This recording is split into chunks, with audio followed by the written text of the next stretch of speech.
The T-001. Before Nemesis, before Mr. X, there was T-001. The very first attempt at creating a bioorganic super soldier by the Umbrella Corporation. Introduced in Resident Evil 0, T-001 was a failed prototype. It was massive, grotesque, and extremely unstable, showing all the power Umbrella hoped for, but none of the control. T-001 lacked higher intelligence. It couldn't follow commands, and its mindless aggression made it a liability, not a weapon. Still, its creation marked a turning point. Umbrella now had proof that the T-virus could enhance the human form into something monstrous. In the end, T-001 was destroyed, but its legacy lived on, paving the way for more refined horrors, like the infamous T-002. After the failure of T-001, Umbrella scientists pushed forward, and out of that obsession came the T-002. This was the first true combat tyrant. Bigger, stronger, smarter, and far more dangerous. The T-002 was kept hidden in the Arkley Research Facility deep beneath the Spencer Mansion. It was designed to be a controllable bioweapon, but like its predecessor, it couldn't be controlled. With an exposed heart and deadly claws, T-002 was a brutal force. It famously broke containment and attacked the surviving S.T.A.R.S members during their escape, only to be brought down by a well-timed rocket launcher. The T-002 was ultimately destroyed, but its data lived on. Umbrella saw potential, and the Tyrant program only grew more terrifying from there. Mr. X, also known as T-103, is one of Umbrella's most terrifying creations. Dropped into Raccoon City during the outbreak, his mission was simple: eliminate survivors and recover the G-virus. Unlike earlier Tyrants, Mr. X was designed to blend in: trench coat, gloves, even a human posture. But underneath, he's a nearly indestructible killing machine that he doesn't speak. He doesn't run. He just follows, relentless, silent, and unstoppable. With superhuman strength and an eerie calm, he turns every hallway into a nightmare. You can't reason with Mr. X. You can't hide for long. He's not just a tyrant.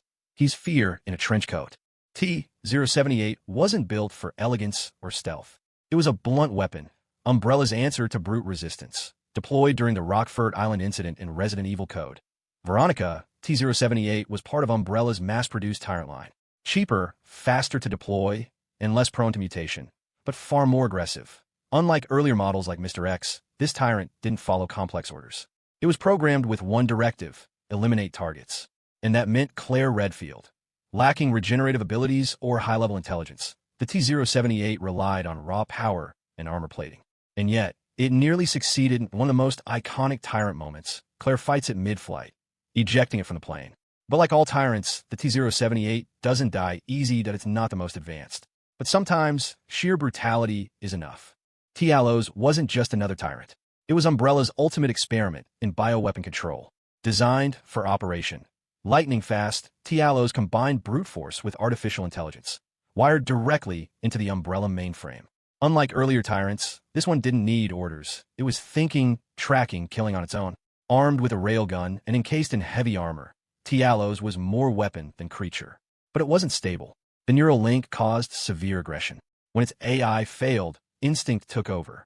The beast mutated violently, erupting into a grotesque form of raw, uncontrollable power. Fought in the heart of Umbrella's Arctic base, it took a rail cannon to bring it down. T.ALOS was the future of Tyrants, until its own evolution destroyed it.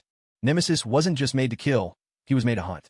The product of the Nemesis T-type project, this Tyrant was bonded with a parasitic organism, granting intelligence, memory, and one terrifying word: S.T.A.R.S. Deployed during the Raccoon City outbreak, Nemesis targeted elite survivors, especially Jill Valentine. What made him terrifying wasn't just his strength, it was his persistence. He could use weapons, adapt mid-battle, and mutate when cornered. Burn him, shoot him, knock him off a building. He'd just come back stronger.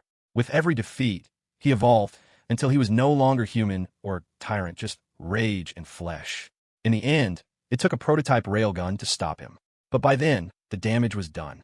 Nemesis wasn't just a monster, he was a warning. Thanatos wasn't your average Umbrella bioweapon. He was big, he was angry, and he hated wearing shirts. Created by Dr. Greg Mueller as a custom tyrant, Thanatos was personal, a science experiment with muscles, ego, and a serious grudge against the corporation that made him. When Umbrella tried to shut him down, he disagreed. Violently, Thanatos ripped through Raccoon University like a roided-up gorilla with a vendetta. He had regeneration, speed, and of course, the classic tyrant mutation arm. Thanatos had a second form, bulkier, meaner, and somehow even less reasonable.